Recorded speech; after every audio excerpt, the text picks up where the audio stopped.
The 33 sermons on Nibbāna were delivered by the Venerable Bhikkhu Kaṭukurunde Ñāṇananda in Sinhala at Mitrigala Nissaranavanaya Forest Hermitage. They were translated into English by the same Venerable monk, presently residing at Potkulkala Forest Hermitage in Kandagedara Devalagam. Namo tassa bhagavato arahato samma sambuddhassa. Namo tassa bhagavato arahato samma sambuddhassa. Namo tassa bhagavato arahato samma sambuddhassa. Etam santang etam panitam yadidam sabba sankhara samatho Sabbo patipatini saggo tanhakyo virago nirodho nibbāna. This is peaceful, this is excellent, namely, the stilling of all preparations, the relinquishment of all assets, the destruction of craving, detachment, cessation, extinction. With the permission of the most venerable great preceptor, the assembly of the venerable meditative monks. Today we have before us the third sermon on Nibbāna. The other day, with the help of the simile of a whirlpool, he attempted an explanation of the terms samsara on the one hand and nibbāna on the other, that is to say, going round or sangsarana and going out or nissarana. We also cited sutras to illustrate both the arising, samudaya, and cessation, nirodha aspects of the law of dependent arising. As regards this whirlpool, to show a parallel development with the links of the law of dependent arising, by way of a sustained simile, we may say that the ignorance in presuming that it is possible to go against the mainstream of the three siddhata, impermanence, suffering, and not self, is the place of its origin. That heap of preparations impelled by ignorance which takes the current forward may be regarded as sankharas, and where the current in its progress clashes with the mainstream to become a whirlpool, that pushing forward against the mainstream is vijnana or consciousness. The outcome of the clash is nāma-rūpa or name and form, with its formal name and nominal form. That link in the formula of dependent arising, called salayatana or sixth sense basis, could be regarded as the outgrowth of this name and form. We can understand that link too in relation to the simile of the whirlpool. As the whirlpool goes on for a long time, an abyss is formed, the functioning of which could be compared to the sixth sense basis. As a matter of fact, bodily pains are comparable to an abyss. In a certain sutta in the Samyutta Nikaya, the Buddha says, Sāririkānaṁ ko etam bhikkhave dukkhaṇaṁ vedanānaṁ adivacanaṁ yadidam pātāloti. Monks, abyss is a synonym for painful bodily feelings. When one comes to think about that statement, it would appear that the thirst of craving arises in beings in various forms of existence because of painful feelings. The Sallattena Sutta adds to this by stating that the uninstructed worldling, on being touched by painful feeling, delights in sense pleasures because he knows no way out of painful feeling other than the sense pleasures. In the light of that statement, it seems that the abyss is the endless barrage of painful feelings. The force of attraction that arises from the abyss is like the thirst to quell those painful feelings. The grasping that follows is the functioning of the same force of attraction. It attracts all the flotsam and jetsam around it as things organically appropriated, upadina, to put up a show of existence, or bhav. That is, a spot that can be pointed out with the help of things thus grasped by the whirlpool. So this whirlpool or vortex simile gives us some idea of the law of dependent arising. The insight into the basic principle of dependent arising is in fact regarded as the arising of the eye of Dhamma. About the stream winner, it is said that the dustless, stainless eye of Dhamma has arisen in him. The following phrase, which sums up the significance of the Dhamma, comes up quite often in the discourses. Yang kinchi samudaya dhammang sabbantang nirodha dhamma. Whatever is of a nature to arise, all that is of a nature to cease.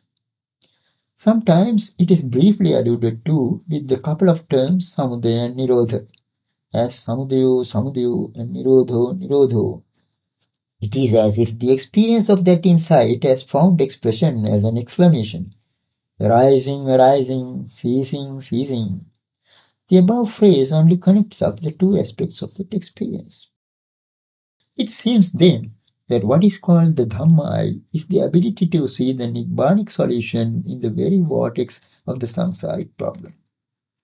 That way of analysis, which puts samsara and Nibbāna far apart into two watertight compartments, as it were, gives rise to interminable problems.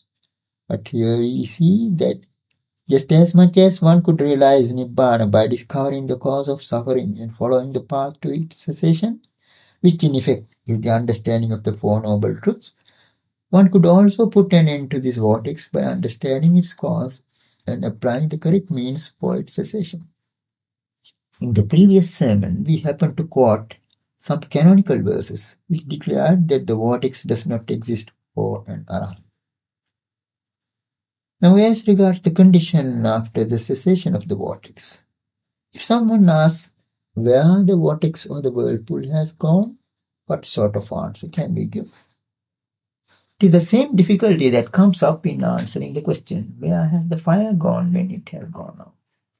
Because here too, what we call the whirlpool is that current of water which went against the mainstream. It also consists of water, like the body of water outside it. So we cannot say that they united, nor can we say that it went and hid somewhere. Here we find ourselves in a queer situation. All we can say in fairness to truth is that there had been a certain form of activity, a certain state of unrest due to certain causes and conditions. Because of that activity that was going on there, it was possible to designate it, to give it a name. By worldly convention, one could refer to it as that place or this place. The entire field of activity was called a whirlpool by worldly convention. But now the so-called whirlpool is no more. The worldly convention is no more applicable as in the case of an extinguished fire. The word fire was introduced. The concept of fire was created to designate a certain state of affairs that arose due to causes and conditions, due to graspings. So from this also we can see that it is in concepts that ignorance finds a camouflage. Being unaware of it, the world goes on amassing concepts and even expects to see them in Nibbāna. There are some who fondly hope to get a vision of their lists of concepts when they realize Nibbāna. But that wisdom penetrates through even the concepts, and that is why it is called Udyatthagamini Panya Arya Nibbedhika, the Aryan penetrative wisdom that sees the rise and fall. The idea of penetration is already implicit in the phrase Yankinchi samudaya dhammang sabbantang nirodha dhamma. Whatever is of a nature to arise, all that is of a nature to cease. If anything has the nature to arise, by that very nature it is bound to come to its end.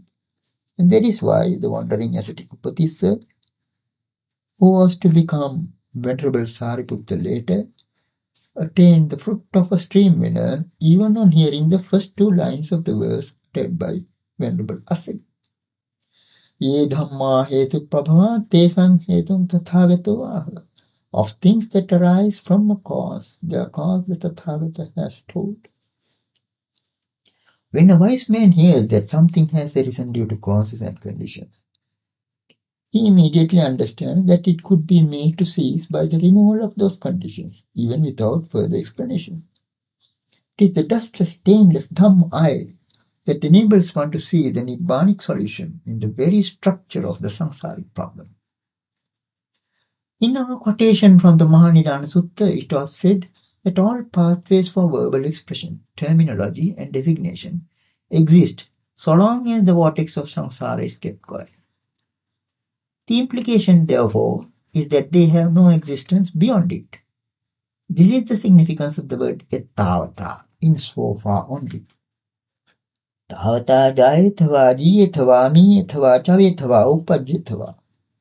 In so far only can one be born, or grow old, or die, or pass away, or reappear. So the concepts of birth, decay and death, passing away and reappearing are meaningful only in the context of the samsaric vortex between consciousness and name and form. If somehow or other this interrelation could be broken, this samsaric vortex, the whirlpool, could be stopped, then after that nothing remains to be said, nothing remains to be predicated. And as it is said in the Upasiva Sutta of the Sutta Nipada, Yena nang vajju tantassanati, that by which they would speak of him, that for him exists not. There are a number of canonical passages that show us the relevance of this vortex simile to the understanding of the doctrine of Paticcasamuppada.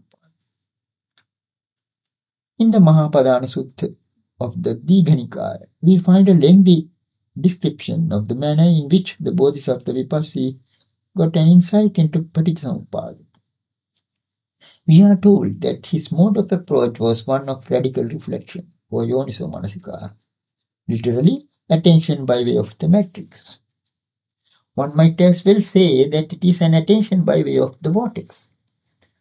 It is as if a man with keen vision sitting under a tree by a river were to watch how a fallen leaf gets carried away by the water current, only to get whirled up and disappear in a vortex.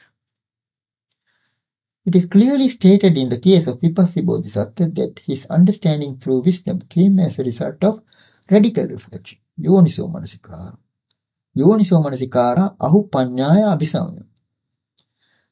So his insight into Paticcasamuppada was definitely not due to recollection of past lives.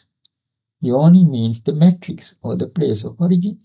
So in yoniso manasikara, always the attention has to turn towards the place of origin. So, true to this method, we find the Bodhisattva Vipassī starting his reasoning from the very end of the Paticcasamuppada formula. Kim menukho sati jaramaranam hoti, kim paccaya jaramaranam. Given what does decay and death come to be? From which condition comes decay and death? To this question, the following answer occurred to him. Jatiyakho sati jaramaranam hoti, jati paccaya jaramaranam. Given birth, does decay and death come to be? From birth as condition comes decay and death. In the same manner, taking pair by pair, he went on reasoning progressively. For instance, his next question was, Kim menukho sati jati hoti, kim paccaya jati. Given what does birth come to be? From which condition comes birth? And the answer to it was, bhavekho sati jati hoti, bhava paccaya jati. Given becoming, birth comes to be. From becoming as condition comes birth. He went on reasoning like this up to and including name and form. But when he came to consciousness, he had to turn back. When he searched for the condition of consciousness, he found that name and form itself is the condition, whereby he understood their interdependence. And then he gave expression to the significance of this discovery in the following words. Paccudavattati ko idam viññāṇaṁ nāma rūpamha nāparang gacchati. Ittavata jāyethava jiyethava miyethava chavetava upajyethava yadidam nāma rūpacca viññāṇaṁ. Viññāna paccaya nāma rūpam. Nāma rūpacca salayatanam salayatana paccaya phasso. Phassa paccaya vedana. Vedana paccaya tanha. Tanha paccaya upadana. Upadana paccaya bhavo. Bhava paccaya jati. Jati paccaya jara maranam soka parideva dukkha domana supayasa sambhavat. Evametasya kevalasya dukkha khandasya samudaya hoti. By means of radical reflection, the Bodhisattva Vipassī understood that all concepts of birth, decay and death converge on the relationship between consciousness and name and form. This consciousness turns back from name and form. It does not go beyond. In so far can one be born, or grow old, or die, or pass away, or reappear. In so far as this is, namely, consciousness is dependent on name and form on consciousness. Dependent on name and form, the six sense bases. Dependent on the six sense bases, contact. Dependent on contact, feeling. Dependent on feeling, craving, dependent on craving, grasping, dependent on grasping, becoming, dependent on becoming, birth, and dependent on birth, decay and death, sorrow, lamentation, pain, grief, and despair come to be. Thus is the arising of this entire mass of suffering. The fact that this understanding of Paticcasamuppada signified the arising of the Dhamma in Vipassī Bodhisattva is stated in the following words.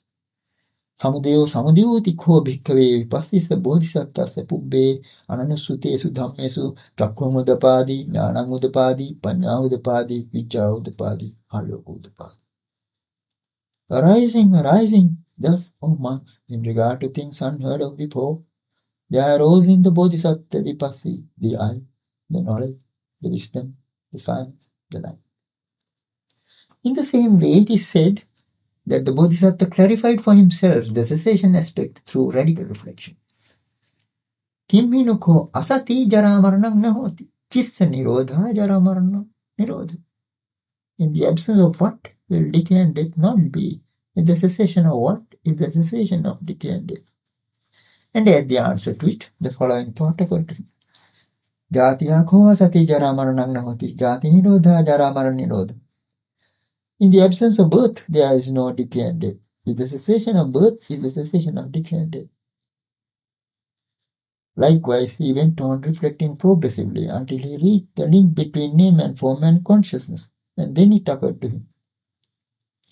Nāma-rūpa nirodha viññāna nirodho, viññāna nirodha nāma-rūpa nirodho. From the cessation of name and form comes the cessation of consciousness. From the cessation of consciousness comes the cessation of name and form.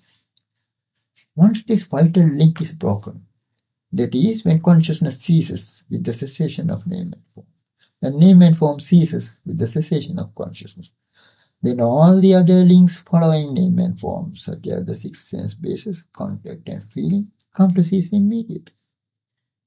The Mahapadana Sutta goes on to say that Bodhisattva Vipassī continued to dwell, seeing the arising and passing away of the five grasping groups, and that before long his mind was fully emancipated from the influxes and that he attained to full enlightenment.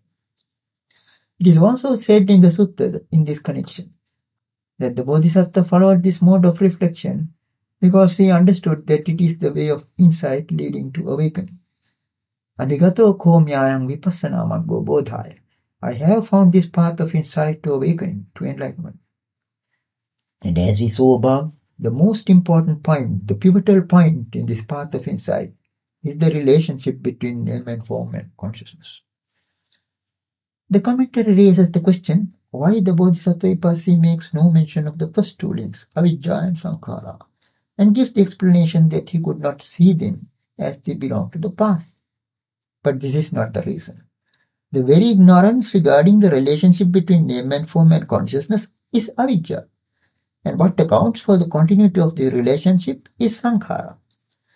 It is because of these preparations that the vertical interplay between consciousness and name and form is kept going. Simply because the first two links are not mentioned in the sutta, the commentators give the explanation that they belong to the past. But it should be clear that the Bodhisattva Vipassī could not have aroused the Dhamma without those two links.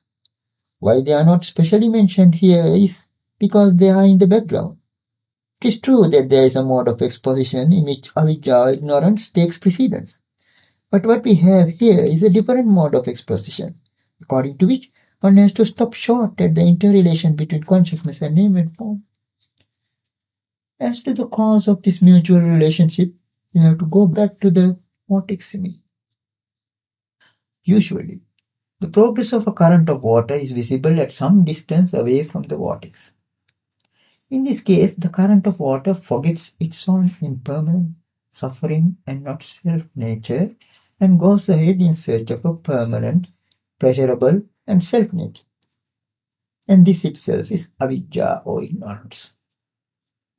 This very tendency of the narrow water current to push on against the main body of water is itself what is called consciousness.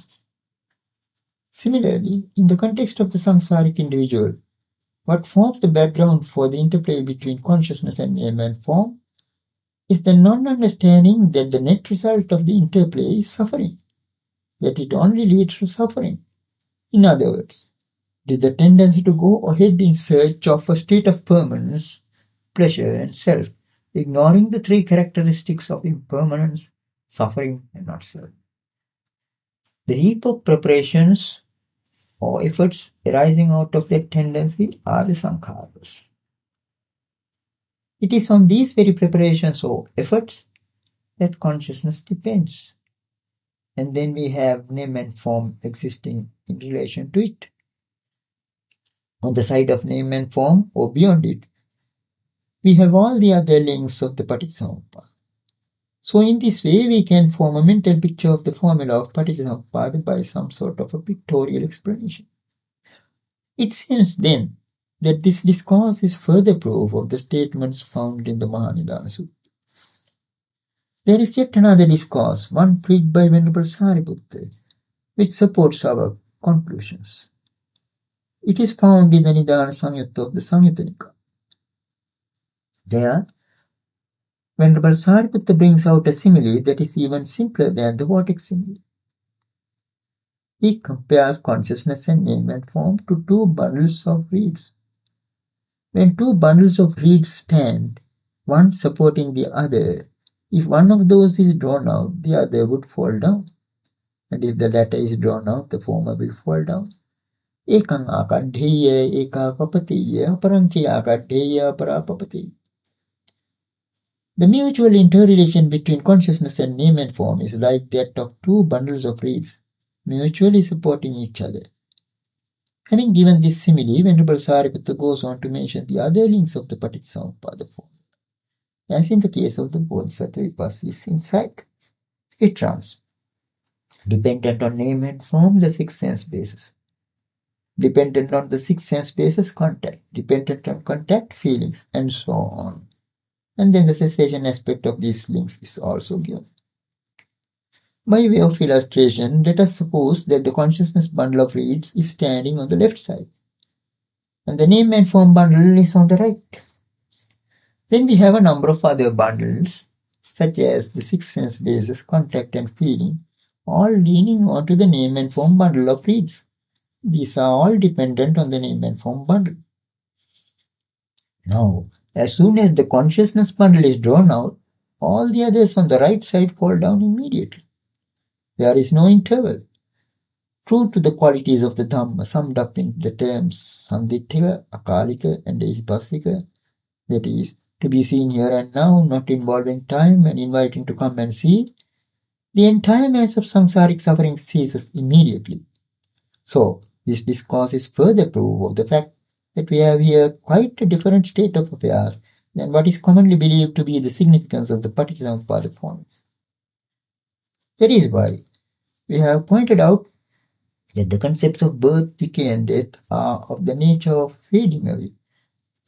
That is also why decay and death have been described as impermanent, made up, dependently arisen, of a nature to wither away, pass away, fade away, and cease.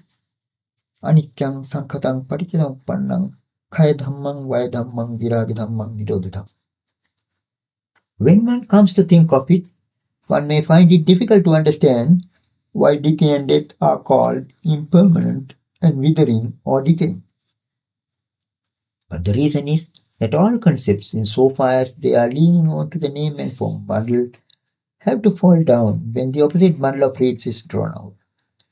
That is to say that the entire mass of samsaric suffering ceases immediately, and the whirlpool of samsara comes to an end.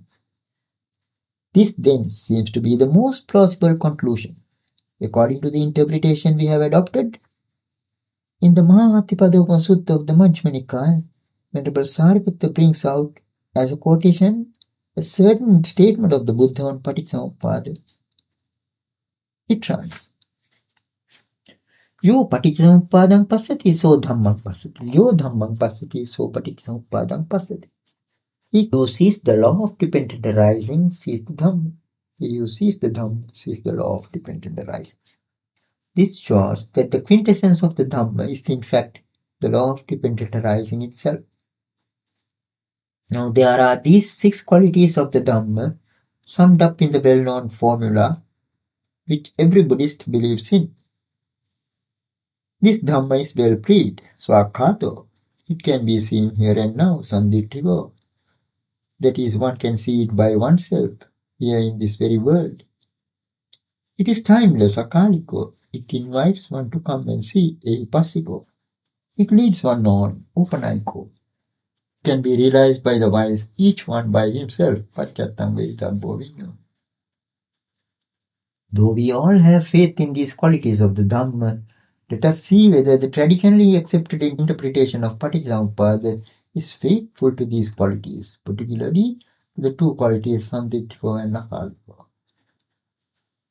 According to that accepted interpretation presented by the Venerable author of the Visuddhimagga, the first two links of the formula belong to the past, and the last two links belong to the future. The remaining 8 links in the middle are taken to represent the present. That means we have here the 3 periods of time, so it is not timeless. That is why they explained that the Bodhisattva Vipassi did not see the first 2 links. Perhaps the presumption is that since these 2 links belong to the past, they can be seen only by the knowledge of the recollection of past lives. But on the other hand, the suttas tell us that even the stream winner has a clear understanding of Paticcasamuppada. Aryoca saññāyo paññāya suditto hoti suppatividdu. By him the noble norm is well seen and well penetrated through with wisdom. The noble norm is none other than the law of dependent arising, and the stream winner has seen it well, penetrated into it well with wisdom. The prefix su implies the clarity of that vision. The question then is how a stream winner who has no knowledge of the recollection of past lives can get this insight. Whatever it may be, the accepted interpretation, as already mentioned, puts the first 2 links into the past. That is to say, ignorance and preparations are referred to the past. Birth, decay and death are referred to the future. The 8 links in between are explained with reference to the present. Thus the formula is divided into 3 periods. Not only that, in the attempt to interpret the formula as referring to 3 stages in the samsaric journey of an individual, additional links had to be interposed to prop up the interpretation. Ignorance, preparations, craving, grasping and becoming are regarded as the past causes. Depending on these past causes, consciousness, name and form, 6 sense bases, contact and feeling are said to arise as results in the present. And again, with ignorance, preparations, craving, grasping and becoming as present causes, consciousness, name and form, 6 sense bases, contact and feeling arise as results in the future. This kind of interpretation is also advanced. But this interpretation in terms of pentats violates the interrelatedness between the 12 links in the formula. We have already drawn attention to the fact of interrelation between the 2 links in each pair. In fact, that itself has to be taken as the law of dependent arising. That is the basic principle itself. Because of one, the other arises. With its cessation, the other ceases. There is this mode of analysis, but then it is disrupted by the attempt to smuggle in additional links into the formula. Furthermore, according to this accepted commentarial exegesis, even the term bhava or becoming is given a twofold interpretation. As karma process becoming and rebirth process becoming. In the context upadana paccaya bhava, dependent on grasping is becoming. It is explained as a rebirth process becoming, while in the case of the other context bhava paccaya jati, dependent on birth becoming is birth. It is taken to mean karma process becoming. So the same term is explained in 2 ways. Similarly, the term jati, which generally means birth, is said to imply rebirth in the context of the formula of dependent arising. There are many such weak points in the accepted interpretation. Quite a number of authoritative modern scholars have pointed this out. Now all these shortcomings could be sidetracked if we grant the fact, as already mentioned, that the secret of the entire samsaric vortex is traceable to the 2 links, consciousness and name and form. As a matter of fact, the purpose of the formula of dependent arising is to show the way of arising and cessation of the entire mass of suffering, and not to illustrate 3 stages in the samsaric journey of an individual. The distinctive feature of this law of dependent arising is its demonstrability in the present, as suggested by the term to be seen here and now and timeless, even as the Bodhisattva Vipassana discovered it through radical reflection itself. The salient characteristic of the teaching of the Buddha is its visibility here and now and timelessness. This fact is well revealed by the Hemaka Sutta of the Sutta Nibbāna. The Brahmin youth Hemaka sings praise of the Buddha in the following verses. Ye me pubbevya kansu hurang gotama sasana ichasi iti bhavisati sabbang tang iti itiham sabbang tang takkavadhana naham tatha abhirami pancame dhammang akhayi tanha nighatanang muni yang viditva satocharam tare loki visattika. Those who explained to me before, outside the dispensation of Gautama, all of them said, so it was and so it will be. But all that is so and so talk, all that is productive of logic, I did not delight therein. But now to me, O sage, proclaim your Dhamma, that is destructive of craving, by knowing which, and mindfully faring along, one might get beyond the world's viscosity. Now to paraphrase, whatever teachers explain to me their teachings outside your dispensation used to bring in the past and the future in their explanations, saying, so it was and so it will be. That is, they were always referring to a past and a future, but all that can be summed up as so and so talk. By the way, the term iti here had already become a technical term for hearsay among the ascetics. Such teachings based on hearsay were productive of logic, as for instance, testified by the Sabbhasava Sutta of the Majjhima Nikaya. Was I in the past? Was I not in the past? What was I in the past? How was I in the past? Having been what did I become in the past? Shall I be in the future? Shall I not be in the future? What shall I be in the future? How shall I be in the future? Having been what shall I become in the future? And so on. But I was not pleased with such teachings, says Hemaka. It is only you, O sage, who teaches the Dhamma that destroys the craving in the present. Understanding which and mindfully following it accordingly, one could go beyond the sticky craving in the world. Hemaka's praise of the Buddha was inspired by this most distinctive feature in the Dhamma. We have already stated that by Dhamma is meant the law of dependent arising. This is further proof that the basic principle underlying the formula of dependent arising could be traced to the constant relationship between consciousness and name and form, already present in one's mental continuum, without running into the past or leaping towards the future. We know that in order to ascertain whether a banana trunk is pitless, it is not necessary to go on removing its bark layer after layer from top to bottom. We only have to take a sharp sword and cut the trunk in the middle, so that the cross-section will reveal to us its pitless nature. Similarly, if we cut in the middle the banana trunk of preparations with the sharp sword of wisdom, panyamyam tikhina masingahitva, its internal structure as revealed by the cross-section will convince us of the essenceless nature of the group of preparations. Whatever existence there was in the past, that too had the same essenceless nature. And whatever existence there will be in the future will have the same essencelessness.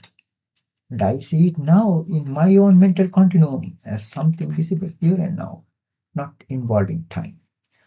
It is with such a conviction that the noble disciple utters the words, arising, arising, cessation, cessation. That is how we arrive at the realization summed up in the phrase, yang kinchi samde dhammam sabbang tang nirodha dhammam. Whatever is of the nature to arise, all that is of the nature to cease. All this goes to show that the accepted interpretation has certain shortcomings. To take up another simile, we have already alluded to the fact that the Buddha has been compared to a physician. Though this might well sound a modernism, we may say that a specialist doctor today needs only a drop of blood or blood tissue for a full diagnosis of a patient's disease. When seen under the microscope, that blood tissue reveals the pathological condition of the patient. Even the patient himself could be invited to see for himself the result of the blood test. But once the disease has been cured, the doctor could invite the patient again to undergo a blood test if he likes to assure himself of the fact that the disease has been effectively treated.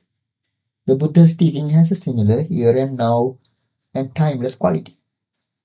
What is noteworthy is that this quality is found in the law of dependent arising. Then there is another question that crops up out of this traditional interpretation of the formula of dependent arising. That is, the reason why the two links, ignorance and preparations, are referred to the past. In some discourses, like the Nibbāna Sutta, there is a discussion about a descent of consciousness into a mother's womb. Simply because there is such a discussion, one might think that the law of dependent arising has reference to a period beyond one's conception in a mother's womb. But if we carefully examine the trend of this discussion and analyze its purpose, such a conclusion will appear to be groundless. The point which the Buddha was trying to drive home into Venerable Ñāṇananda by his catechism is that the constant interrelation that exists between consciousness and name and form is present even during one's life in the mother's womb. This catechism can be analyzed into 4 parts. The first question is, Viññāṇaṃ vahiyānande mātukuccismiṃ na okkamissath apinukho nāmarūpaṃ mātukuccismiṃ samuccissath. And Venerable Ñāṇananda's answer is, no hetam bhanti. If Ananda consciousness were not to descend into a mother's womb, would name and form remain there? It would not, Lord. The Buddha is asking whether name and form can persist in remaining inside the mother's womb if consciousness refuses to descend into it, so to say. The word samuccissath presents a difficulty as regards etymology, but it is quite likely that it has to do with the idea of remaining, as it has an affinity to the word uchitta, leftover, remnant. So the point raised here is that in the event of a non-descent of consciousness into the mother's womb, name and form will not be left remaining there. Name and form has to have the support of consciousness. However, in this interrelation, it is consciousness that decides the issue. If consciousness does not descend, name and form will not remain there. So even if at the moment of death one has a thought of some mother's womb, if consciousness does not descend in the proper manner, name and form cannot stay there. Name and form has always to be understood in relation to consciousness. It is not something that is to be found in trees and rocks. It always goes hand in hand with consciousness. So, the upshot of the above discussion is that name and form will not remain there without the support of consciousness. Venerable Ñāṇananda's response to the first question then is that indeed is not the case, O Lord. Then the Buddha asks, Viññāṇaṃ vahiyānande mātukuccismiṃ okkamitva vokkamissath apinukho nāmarūpaṃ itthattāya abhinibbattissath. If Ananda consciousness, having descended into the mother's womb, were to slip out of it, would name and form be born into this state of existence? Venerable Ñāṇananda's reply to it is again that indeed is not the case, Lord. Now the question is, Ananda, if for some reason or other consciousness having descended into the mother's womb slips out of it, will name and form secure birth as a thisness or a tattva? We have mentioned above that tattva is a term with some special significance. That is, how a there becomes a here when a person takes birth in a particular form of existence. In short, what it implies is that a person comes to be born. In other words, if consciousness having descended into the mother's womb slips out of it, that name and form will not mature into a thisness and be born into a thisness. There is no possibility of the thisness coming into being. For there to be a thisness, both consciousness and name and form must be there. We can understand then why Venerable Ñāṇananda replied in the negative. The next question the Buddha puts is this. Viññāṇaṃ vahiyānanda dhārasyeva sato vachijjissata Kumarakassawa, Kumarikayava, Apinoko Namrupam Buddhim Virulim Vepulanga Padisata.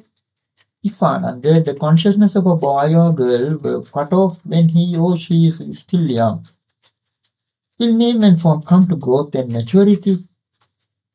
To that question too, Venerable Ñāṇananda replies that indeed is not the case, Lord. Now that the preliminary questions have been correctly answered, the Buddha then comes out with the following conclusion. Since the necessary premises are complete. Tasmāti Ñāṇanda eseva hetu etam nidānaṁ esa samudaya esa paccaya nāma rūpasya vyādidam viññānam. Therefore, Ananda, this itself is the cause, this is the reason, origin and condition for name and form, namely consciousness. What is emphasized here is the importance of consciousness. Out of the two, namely consciousness and name and form, what carries more weight with it is consciousness, even if there be a trace of name and form. What the above questionnaire makes clear is that name and form arises in a mother's womb because of consciousness. But that name and form will not remain there if consciousness does not properly descend into the womb. Also, if consciousness after its descent were to slip out, name and form will not reach the state of a thisness. So much so that even after one's birth as a boy or a girl, if consciousness gets cut off in some way or other, name and form will not reach growth and maturity.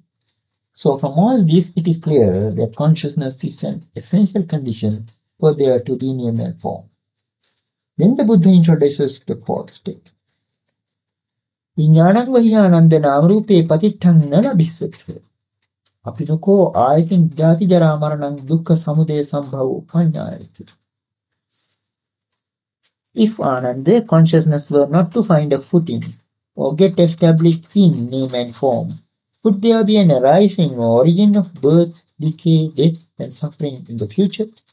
No, indeed, Lord, says Venerable Ñāṇananda. Now, this fourth point is extremely important. What it implies is that though the aforesaid is the normal state of affairs in samsara, if for some reason or other consciousness does not get established on name and form, if at all such a contrivance were possible, there will not be any samsaric suffering again. And this position too, Venerable Ñāṇananda grants.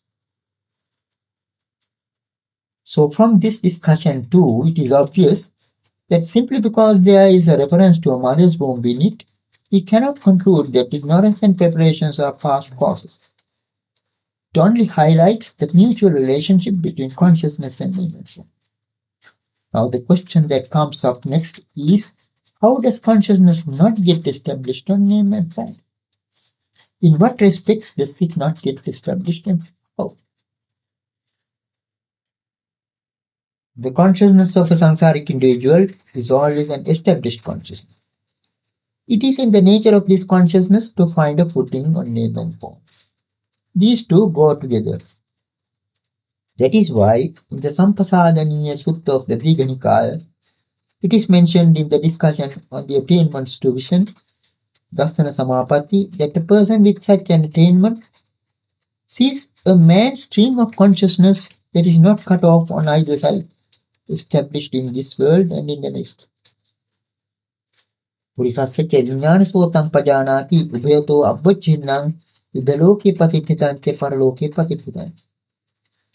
What is implied here is the established nature of consciousness.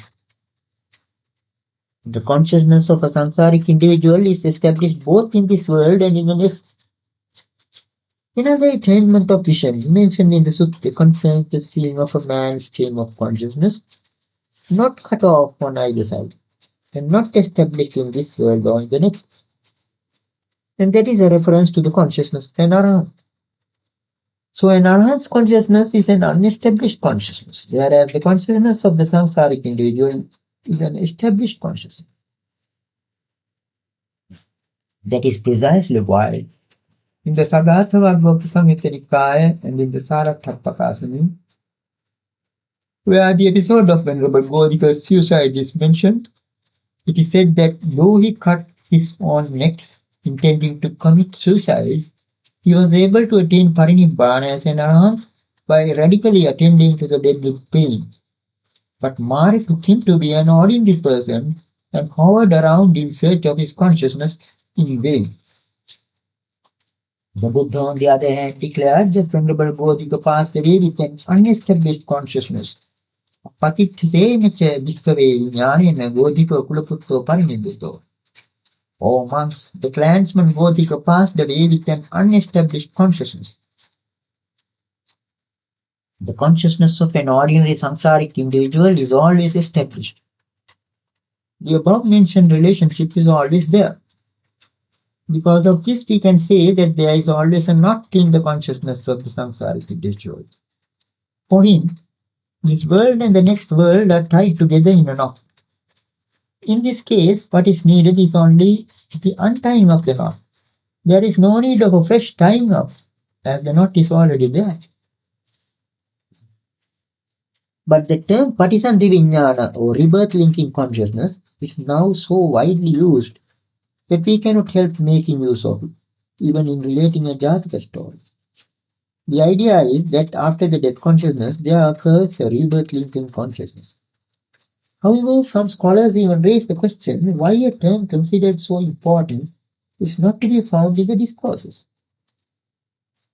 On many an occasion, the Buddha speaks about the descent into a womb, but apart from using such terms as Okkanti, descent, Gabbhasavakanti, descent into the womb, and Uppatti, rising, he does not seem to have used the term Patisanti. What is meant by this term Patisanti?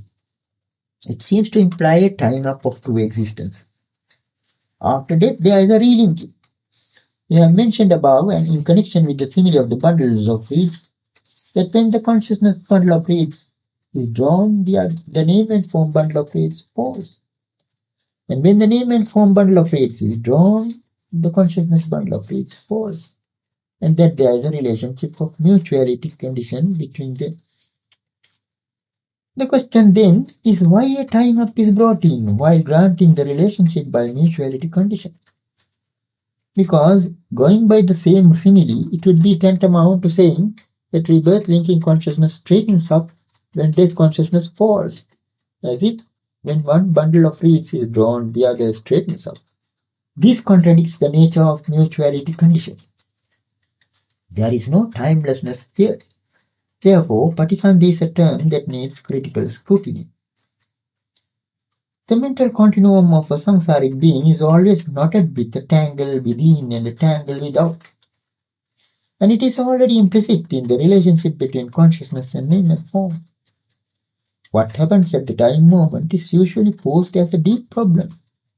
But if we carefully examine the situation in the light of the canonical discourses, we could see here an illustration of the law of dependent arising itself. Now, as far as this established consciousness and the unestablished consciousness are concerned, we have already drawn attention to the relationship between here and there. We came across the term ittat, otherwise called ittabhava. As a rendering for it, we have used the term thisness. And then we have already pointed out that this ittabhava or thisness goes hand in hand with anyathabhava or otherwise. That is to say, wherever thisness arises, wherever a concept of something arises, as a rule, that itself is the setting in of transformation or change. Thisness and otherwiseness are therefore to be found in a pairwise combination. Wherever there is a thisness, there itself is an otherwiseness. So in this way, because of the fact that due to this thisness itself, wherever thisness arises, otherwiseness arises, together with it, wherever there is a there is always a here. This then is how the consciousness of the samsaric being functions. As far as one's everyday life is concerned, what is called the conscious body is the body with consciousness. Generally, we regard this body as something really our own. Not only that, we can also objectify things outside us, beyond our range of vision, things that are objects of thought or are imagined. That is what is meant by the canonical phrase, Imasmincha saviññānake kāye bahiddhāca sabbanimittesu ahankāra mamankāra mānānusaya nahanti. There are no latencies to conceit by way of I-making and mind-making regarding this conscious body and all outside signs. What it implies is that one can have latencies to conceit by way of I-making and mind-making regarding this conscious body as well as all outside signs. Now, if we consider the deeper implications of this statement, we can get at some new perspective for understanding the nature of the relationship between consciousness and name and form. If someone deeply attached to a person who is not near him, but living somewhere far, far away, is heavily immersed in some deep thought, then, even if there is some painful contact, such as the prick of a fly or the bite of a mosquito, or even if another comes and shakes him by the shoulder, he might not feel it because he is so immersed in thought. Now, why is that? Normally, the rightful place for consciousness is this body. But what has happened now is that it has gone away temporarily and united with the name and form outside, with that object far away. But it can be awakened. This is the way the mind travels. It is due to a lack of clear understanding about the journey of the mind that the concept of a relinking consciousness was found to be necessary. The way the mind travels is quite different from the way the body travels. The journey of the body is a case of leaving one place to go to another. But the mind's journey is not like that. It is a sort of whirling or turning round, as in the case of a whirlpool or a vortex. That is to say, just as in the case of a rubber band which could be stretched lengthwise or crosswise, there is a certain whirling round going on between consciousness and name and form. It is because of that whirling motion, which could either be circular or oval-shaped, that consciousness and name and form could either get drawn apart or drawn in as they go round and round in a kind of vertical interplay. So, in a situation like the one mentioned above, for that person the distant has become near. At the start, when he fell to thinking, it was a there for him. Then it became a here, and the here became a there. This brings out in a subtle way the relevance of these concepts to the question of understanding such teachings as the law of dependent arising. Concepts of a here and a there are in a way relative. They presuppose each other. Itthabhava, thisness, and anyathabhava, otherwiseness, referred to above, mean the same thing. Itthabhava goes hand in hand with anyathabhava. They are bound in a pairwise combination. When you drag in one, the other follows of necessity. It is the same in the case of the relationship between birth on the one hand and decay and death on the other, as already mentioned. Also, consciousness and name and form always move in an orbit. It is not something like the journey of the body. Thought goes, but it rests on consciousness. It gravitates towards consciousness. It is because consciousness also has gone there that we say someone is immersed or engrossed in some thought. It is consciousness that carries more weight. This is sufficiently clear even from the Dhamma discussion of the Buddha quoted above. If consciousness does not descend into a mother's womb, name and form will not remain there. If consciousness does not join in to provide the opportunity, it will not grow. This is the nature of the relationship between them. Though not well authenticated, cases have been reported of persons on the verge of death going through such unusual experiences as visualizing their own body from some outside standpoint. Taking into consideration the above-mentioned relationship, this is quite understandable.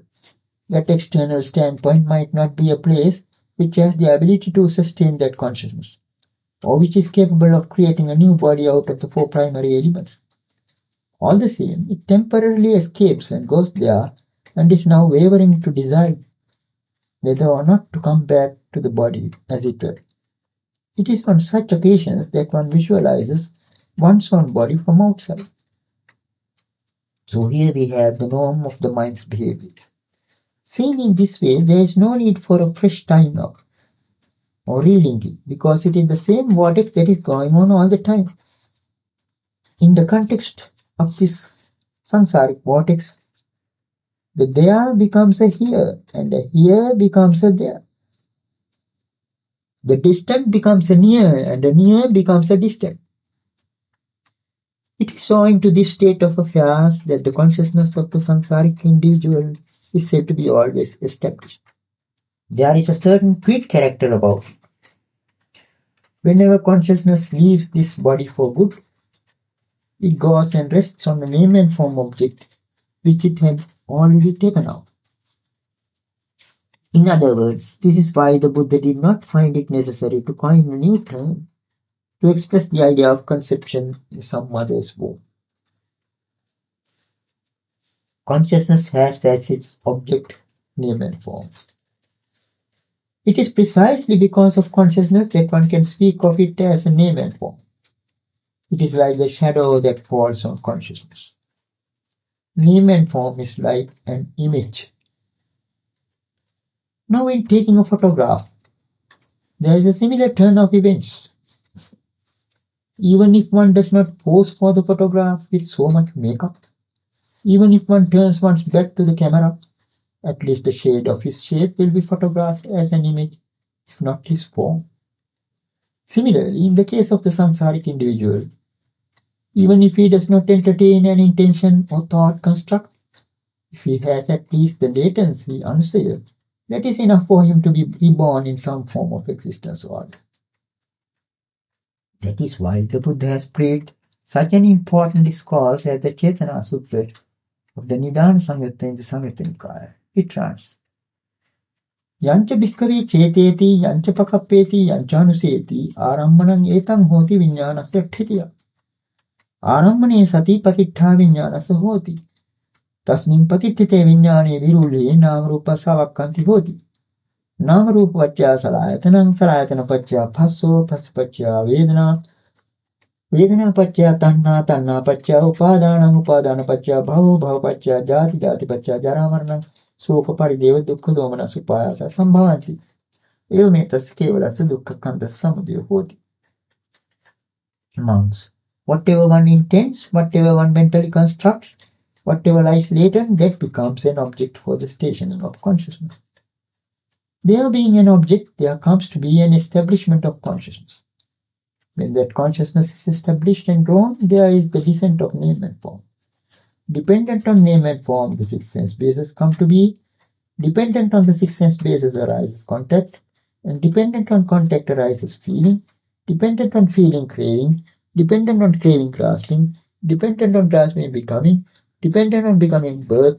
Dependent on birth, decay and death, sorrow, lamentation, pain, grief and despair come to be. Such is the arising of this entire mass of suffering. Then comes the second instance. Noche bhikkhave ceteti, noche pakappeti, atache anuseti, arammanam etam hoti viññānasya tthitiya. Arammane sati patiṭṭhā viññānasya hoti. Tasmin patiṭṭhite viññāne virudhe nāmarupa savakkanti hoti. Nāmarupa paccaya salayatanam, salayatana paccaya phasso, phassa paccaya vedana, vedana paccaya tanha, tanha paccaya upadānam, upadāna paccaya bhavo, bhava paccaya jāti, jāti paccaya jarāmaranam, soka parideva dukkha domana supāyasa sambhavanti. Evametasya kevalasya dukkha khandasya samudaya hoti. Monks, even if one does not intend or construct mentally, but has a latency, that becomes an object for the stationing of consciousness.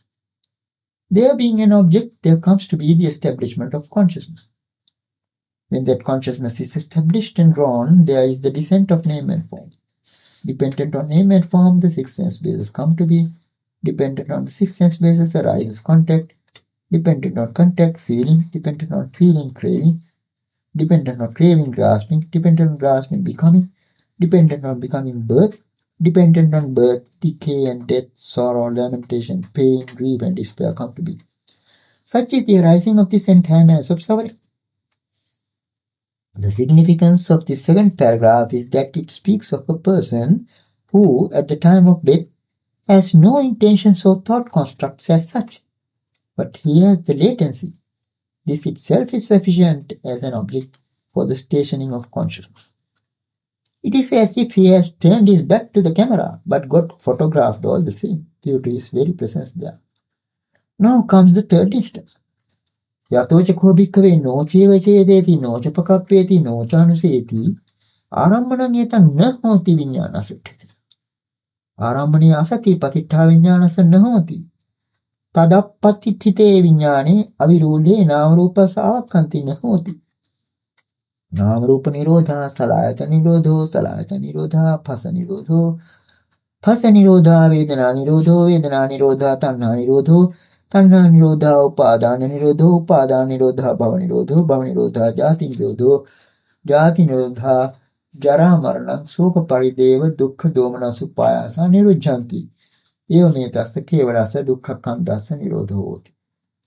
But monks, when one neither intends nor constructs mentally and has no latency either, then there is not that object for the stationing of consciousness. There being no object, there is no establishment of consciousness. When consciousness is not established and not grown up, there is no descent of name and form. And with the cessation of name and form, there comes to be the cessation of the six sense bases. With the cessation of the six sense bases, the cessation of contact. With the cessation of contact, the cessation of feeling. With the cessation of feeling, the cessation of craving. With the cessation of craving, the cessation of grasping. With the cessation of grasping, the cessation of becoming. With the cessation of becoming, the cessation of birth. With the cessation of birth, the cessation of decay and death, sorrow, lamentation, pain, grief, and despair come to cease. Thus is the cessation of this entire mass of suffering. This third instance is the most significant. In the first instance, there were the intentions, thought constructs, and latency. In the second instance, that person had no intentions or thought constructs, but only latency was there. In this third instance, there is neither an intention, no thought construct, and not even a latency. It is then that there comes to be no object for the stationing of consciousness. There being no object, there is no establishment of consciousness, and when consciousness is unestablished and not grown, there is no descent of name and form. Where there is no descent of name and form, there at last comes to be that cessation of name and form with which the six sense bases and all the rest of it, down to the entire mass of samsaric suffering, cease altogether then and there.